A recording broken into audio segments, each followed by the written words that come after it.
Lesson 7.3, Task 5.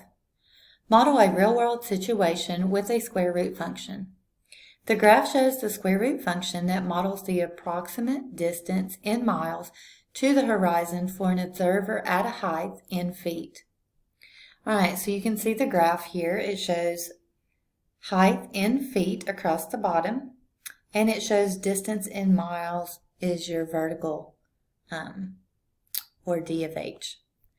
Alright, so it gives us a chart with the points here. Looks like they skipped 0, 0, but they've got all of the other points here on the graph. So it says, what are the average rate of change for the first and last intervals in the table? Round your answer to the nearest tenth. Alright, so if we look at the average rate of change, remember the average rate of change is your difference in y's. So you got y2 minus y1 over x2 minus x1. So if we look at our ordered pairs, so it says what are the first and last intervals. So these are the first two and these are the last two. So let's look at the first two first. So this is like your x and y. So we've got an x and a y at 6, 3 and another one at 24, 6. Alright, so y minus y, 6 minus 3, over 24 minus 6. 6 minus 3 is 3, 24 minus 6 is 18, and that is approximately 0.17. Alright, so let's look at the average rate of change over here. So again, difference in y, same formula, but we're going to use points 294 and 21. That's this point. And then 384 and 24. Alright, so y minus y, 24 minus 21 over 384 minus 294. 24 minus 21 is 3. 284 minus 294, so that's 84 and 6, which is 90. And that reduces to 1 over 30. 1 over 30 is 0.03. Alright, so be careful. It says round your answers to the nearest hundredth. So we got to make sure we put these into the hundredth place, which I've already rounded these to the hundredth place. So it's going to be 0.17. And this one's going to be 0.03.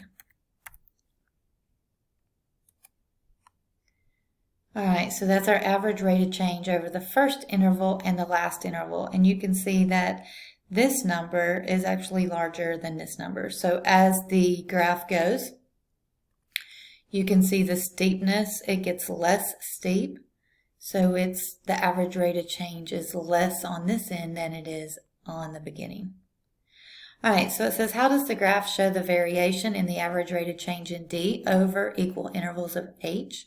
What does this mean for the observer? Alright, so the graph gets blank over successive intervals of H.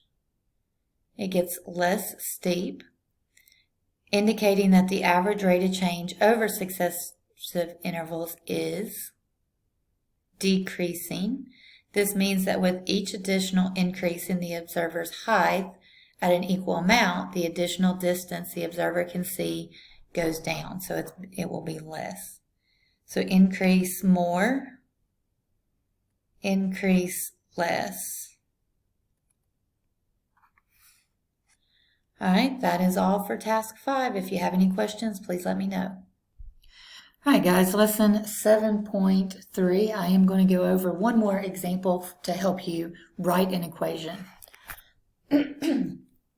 Alright, so it says, for these problems, write a function of the form g of x equals a times the square root of x minus h plus k that represents the graph. Okay, so the first thing we know is that the vertex is the endpoint, or the vertex. So we know that h and k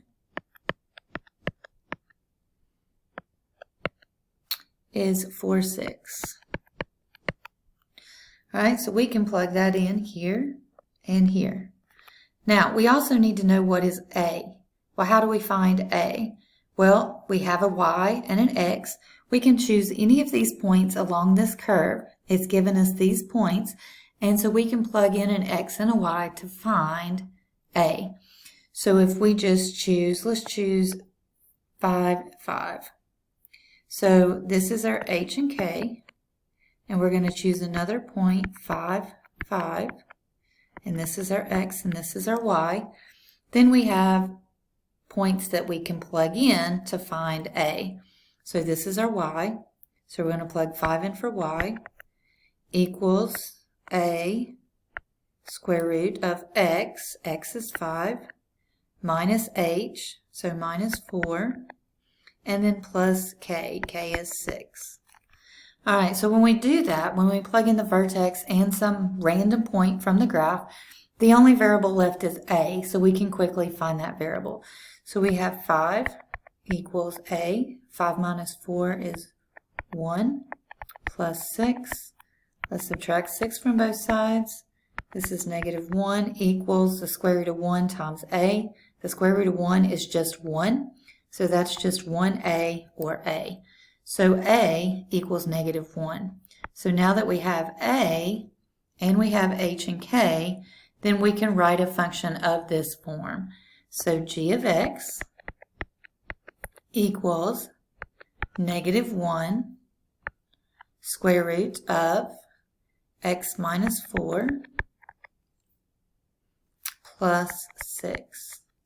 And you can also write this as just a negative. So g of x equals negative square root of x minus 4 plus 6. Make sure your plus 6 is not underneath the radical sign. So this is two different ways to write this in the form given. So again, you're given hk by looking at the graph. You have to find a, and then you plug in a, h, and k to the general form, and that's how you write an equation of a square root function. If you have any questions, please let me know.